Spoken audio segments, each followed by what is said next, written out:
Welcome to the Deep Dive. Today, July 18th, 2025, we're jumping straight into 3M's second quarter earnings. And honestly, the results are quite something. 3M just reported surprisingly strong performance. We're talking double-digit adjusted EPS growth, and they've raised their full-year guidance. Yeah, pretty remarkable given the sluggish economy we keep hearing about. Exactly. So how did they manage this? Let's unpack it. Well, what's fascinating here, I think, is that this wasn't just, a lucky quarter. Right. It really reflects some deep internal shifts, strategic priorities finally starting to bear fruit. You can see the results across the board. It's been a lot of work internally. Okay, so let's get into those headline numbers for Q2. Adjusted sales came in at $6.2 billion. That's up 2.3% year-over-year total. And 1.5% organic growth. Still positive. Still positive. And the adjusted operating margin, 24.5%. That's a big jump, 290 basis points year over year. And maybe just to clarify for you listening, adjusted just means they've taken out certain, let's call them one-time items to show the core business trend. Good point. And a basis point, well, that's just 1/100%. So 290 basis points, that's almost a 3% bump up in their operating profit margin. Pretty significant. And the real eye catcher for me, adjusted EPS at $2.16. That's up 12% year over year, way ahead of what people expected. Yeah. Plus, free cash flow was strong too, $1.3 billion with 110% conversion. And that 110% conversion, that's really strong. Yeah. It means essentially they're turning more than every dollar of net income into actual cash flowing into the business. Big sign of health. Okay. Connecting this to the bigger picture, the outperformance this quarter, it was really driven by a few things. Better G&A efficiency, that's their overhead costs, those metered investments they've talked about, being careful where they spend, even a bit of help from the weaker U.S. dollar. FX tailwind. A bit, yeah. Yeah. And a one-time gain from selling an investment. Plus, you mentioned it earlier, but all three business groups had positive organic growth again. That's the third quarter in a row. Consistency. So it's not random. These numbers are clearly tied to specific strategies, especially this thing 3M calls their 3M Excellence Operating Model. Right. It sounds corporate, but it seems to be working. Yeah, it seems more than just a name. It's like their blueprint now. Let's start with the innovation excellence piece. In Q2 alone, 64 new products launched. Wow. That's up 70% compared to last year's Q2. Brings the first half total to 126 new products. They're definitely on track to beat their goal of 215 for the year. So the innovation engine is really humming. It seems like it. And sales from products launched in the last 5 years, up 9% in the first half, and they say it's accelerating. We're talking things like a new low-profile air pack for firefighters. Okay, important stuff. And also a new Filtrete platform. This one has a reusable filter frame, kind of a razor blade idea, they said, to cut shipping costs and save space for retailers. And this focus on new products, it's critical, right? Because they're not just like minor tweaks. They're designed to boost both sales and margins. Better value, better pricing power. Exactly. If you give customers more value, you can often command a better price. And it really shows a deliberate shift in where they're putting their R&D money and resources. It's a conscious pivot. Okay, so innovation is one pillar. Yeah. But great products need great selling too, right? Which brings us to commercial excellence. This seems to be about sales force performance, cross-selling, price discipline, and reducing customer churn. Getting smarter about sales. Yeah. They started this in the Safety and Industrial Group, SIB. That's their Hard Hats and Tates division, basically in the U.S. Now it's rolling out in Europe, Asia, and even in transportation and electronics. So expanding the playbook. Seems so. And they're seeing results. They've identified 48 cross-selling opportunities, like pairs of products they can sell together. That's double Q1. Okay. Potential value over $60 million, and they've already booked $10 million in new orders from that.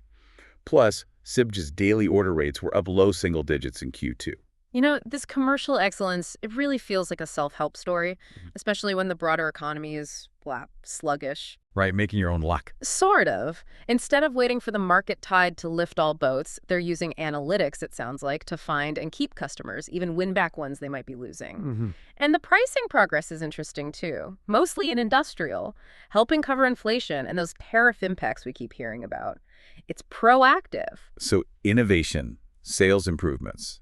What about the actual making of things, the operational excellence part, service, using assets better, quality? Your nuts and bolts. Exactly. Their on-time and full metric, OTIF, hit 89.6% in Q2.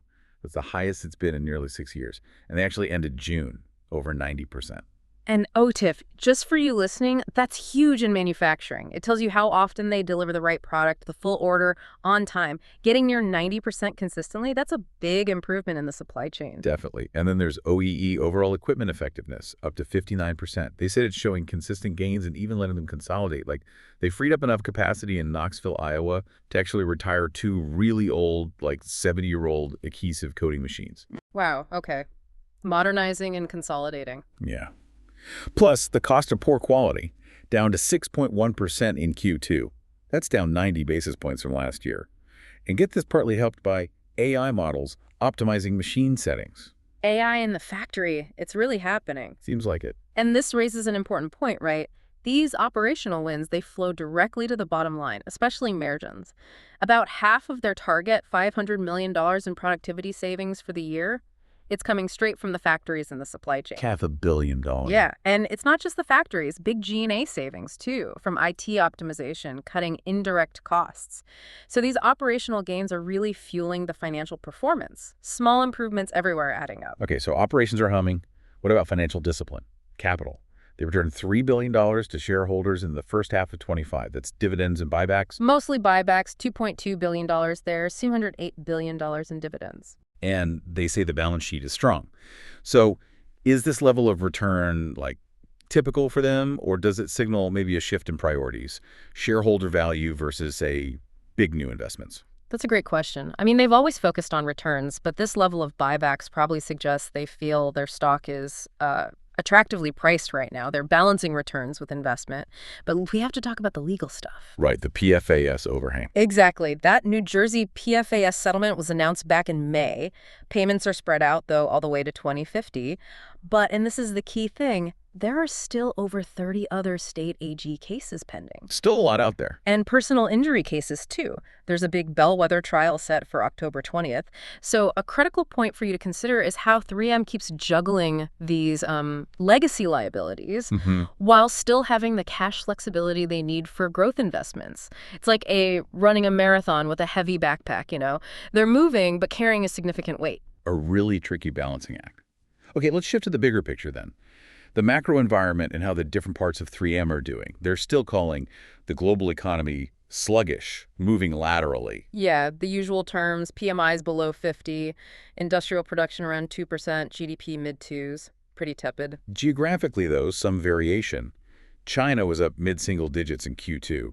Better than expected, actually, for the first half. Surprising strength there. U.S. was up low single digits. Europe was flat. And just a quick reminder, those PMIs below 50 usually signal manufacturing is contracting, so sluggish fits.